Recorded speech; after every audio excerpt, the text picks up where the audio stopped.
Magandang hapon sa ating lahat.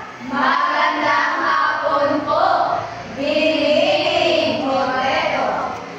Maaari na bago kayo umupo, ihanay muna ang mga upuan at ipulot ng mga basura sa maaari na yung umupo. So ngayon, dumako na tayo sa ating paunang gawain na ito ay tinatawag na buuhin mo. Pakibasa.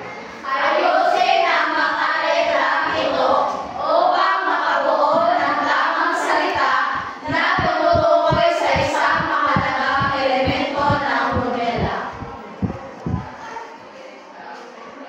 So ngayon, atin na simulan ang gawain. Ano ito? Okay, binibining Arlene? Tauhan. Tumpa. Wala yung breath. Hindi mo klaro?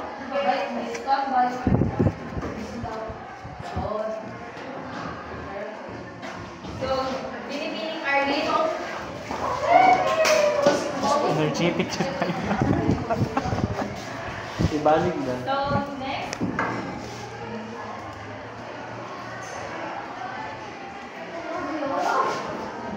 Okay, binibining mo cello. Tama. Next. Okay, binibining mo ron. Tama.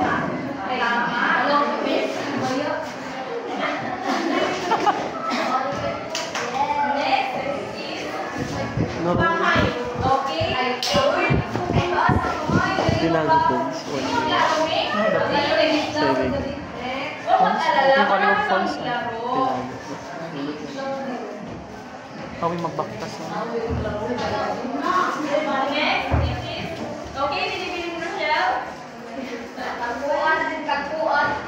From Dili. Mali. Ha? Oo, double G, tagpuan.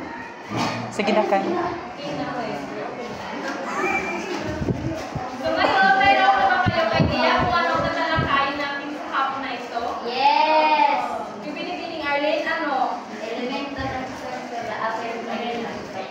Tumpa. Ito ha, elemento na nobela. Pakibasa ng layunin. Natutukoy ang iba't ibang elemento ng nobela na ipapaliwanag ang kahalagahan ng bawat elemento sa kabuuan ng isang nobela at nakabubuo ng isang maikling buod ng isang nobela gamit ang mga elementong kinalalaman. Mga elemento ng nobela, bangkay, tunggalian, tauhan, at tema. Ano ang nobela? Ang binibining Mary. Okay, binibining Rochelle. Ang nobela po ay isang mahabang kwento na nakahati sa maraming kabanata. Maaaring ito ay sa isang sarili or yung sa So, ang elemento ng nobela ay mga mahalagang bahagi na bumubuo sa isang kwento at nagbibigay dito ng kabuuan, lalim at struktura. So ngayon, tatalakayin natin ang unang elemento ng nobela. Ito ay ang banghay. Ang banghay ito ay tumutukoy sa pagkasunod-sunod ng mga pangyayari sa isang kwento o sa akda. At meron ding bahagi ang banghay na simula, gitna at wakas.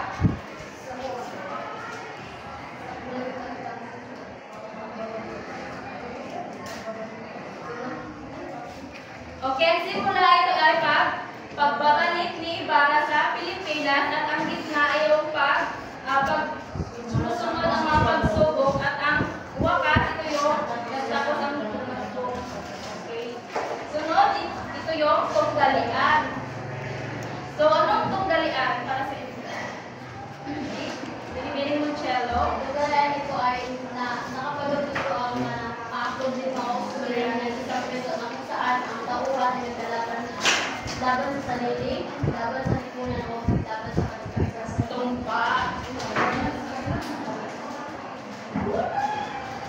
Ang tunggalian, ito ay ang isang mahalagang elemento ng nobela na naglalarawan sa labanan o igwaan ng mga tauhan, mga ideya o mga pwersa. Ang tunggalian ay nagsilbing pangunahing salik upang magpatibay ang kwento at may pakita ang mga pag-uusap ng mga tauhan. So yung mayroong mga bahagi ng tunggalian, ito yung tunggalian sa sarili. Pakibasa. Ang tauhan ay nakaharap sa mga personal na pagsubok tulad ng moral na dilema o mga emosyonal na laban. So, ang tunggalian na sa sarili, ito yung self laban sa sarili.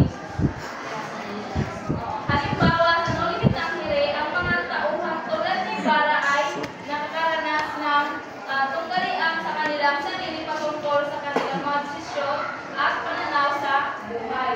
Sunod naman yung tunggalian laban sa tao. Pakibasa. Ang tauhan ay nakikipaglaban sa isa-isa o ibang pangatauhan.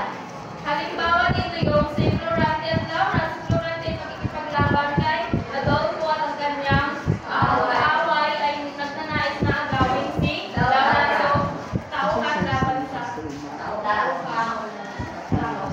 Next, yung tunggalian sa kalikasan. Pakibasa. Ang tauhan ay nakikipaglaban laban sa mga personal na kalikasan tulad ng mga kalamidad at mga diminisyon ng kapaligiran.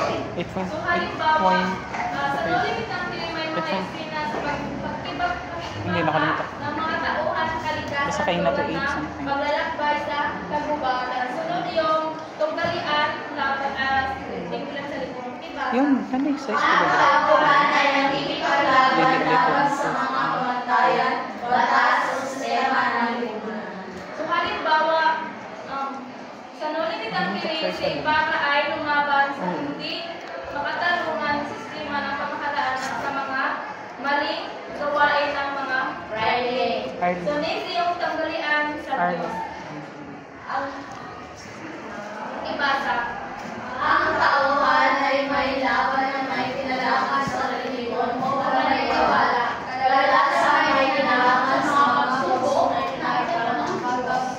Halimbawa nito yung sa mga akdang may limang relihiyon, Ito na yung size. ang mga tauhan ay may maaaring 8.5 by 13. magkipaglaban sa mga pagsubok na tinatakda ng Diyos. So, naintindihan niyo po ba kung ano ang elemento ng nobela? Opo!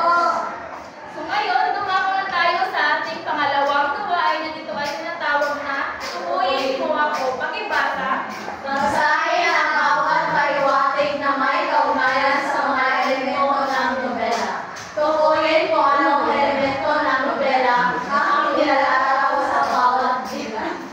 So ngayon, simulan natin ang gawain. So, paki-hands up lamang yung mga paano kami kung mayroong kayong sagot. Tauhan. Hands up, B. Okay, Mary. Tauhan. Tignan natin kung tauhan ay tumba. So, pangalawa, Ako. Tapuan.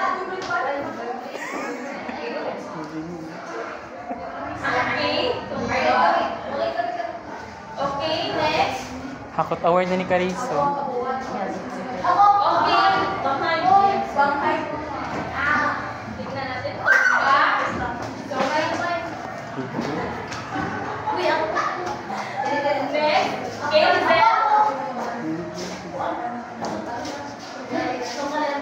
Tignan natin.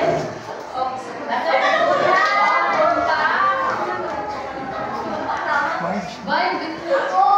Okay, next. Mamaya tayo. O, Elaine. Mamaya. Tema ako ay